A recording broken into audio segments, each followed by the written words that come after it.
విశ్వక్సేన్ గారు వాళ్ళ నాన్నగారికి చెప్పామన్నమాట.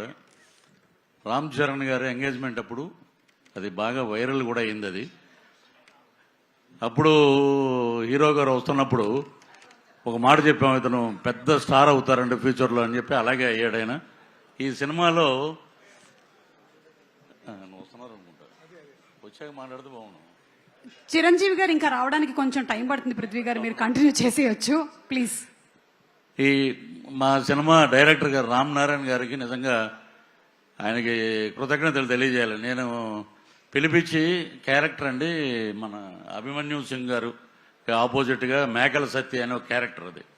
సో ఆ క్యారెక్టర్ మాకు క్లీన్ షేవ్ ఉండాలండి అంటే, సార్ మీరు క్యారెక్టర్ ఇచ్చారు, నేనేమో తమిళ్లో విక్రమ్ గారి సినిమాలో మెయిన్ విలన్ చేస్తున్నాను, ఆ గెడ్డం అది తీసేస్తే ఎలా సార్ అండి అంటే, లేదండి ఇది వైట్ చేద్దాం అని చెప్పి ఆయన నాకు అద్భుతమైన అవకాశం ఇచ్చారు. అలాగే మా హీరో విశ్వక్సేన్ గారు కానీ, రామ్ నారాయణ గారు కానీ, అలాగే కెమెరామెన్ గారు చాలా అద్భుతంగా చూపించారు. అభిమన్యు సింగ్ గారు అయితే దమ్కి మటుకు చాలా బాగా ఇచ్చారు. ఇంకోటి అది యాదృచ్ఛికంగా జరిగిందో ఇంకోటి జరిగిందో తెలియదు కానీ, సుమగారు మేకల సత్యాన్ని పట్టరంటరా అని చెప్పి తీసుకురమ్మంటాడు.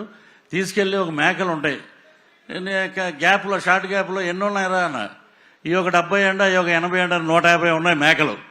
డైరెక్ట్గా ఏనండి 150 మేకలు ఉంటే లాస్ట్ సినిమా అయిపోయాక ఇంకో సీన్ ఉంది, నా బాంబర్దులు రాగానే నన్ను రిలీజ్ చేస్తారు.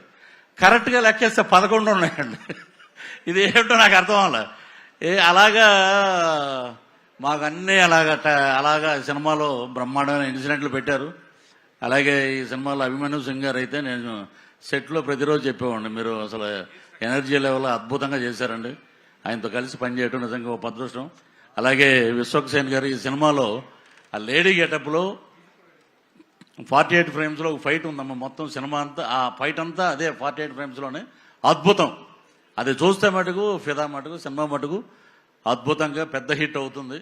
మాకు ఇచ్చిన అవకాశాన్ని వారికి మంచి భగవంతుడు ఆయురారోగ్య ఐశ్వర్యాలు, అలాగే డబ్బులు ఇవ్వాలని, బ్రహ్మాండమైన కలెక్షన్స్ రావాలని. మీరు అన్నట్టు కలెక్షన్ కింగ్ ఎదురుగుండానే ఉన్నారు అనిల్ గారు. నేను నిన్న కాకినాడలో చూసిన సినిమా ఇప్పటికీ రిలీజ్ రోజున ఉన్న జనమే ఉన్నారు. మా డైరెక్టర్ గారు ఇంకా అద్భుతమైన ఇప్పుడు పెద్ద ప్రాజెక్టులోకి వెళ్ళిపోయారు కాబట్టి ఈసారైనా మేము మిస్ అవ్వకుండా మీ వెనకాల తిరుగుతామని చెప్పి మనస్ఫూర్తిగా కోరుకుంటూ, ఈ అవకాశాన్ని ఇచ్చినటువంటి బ్యానర్, ఈ ప్రొడ్యూసర్ గారికి అందరికీ మరొక్కసారి నమస్కారాలు తెలియజేస్తూ thank you sir. Thank you Prithvi గారు. అండ్ పృథ్వీ గారా ప్రణీతి గారా ఎవరు మాట్లాడుతున్నారు? Sir please. Sir makeup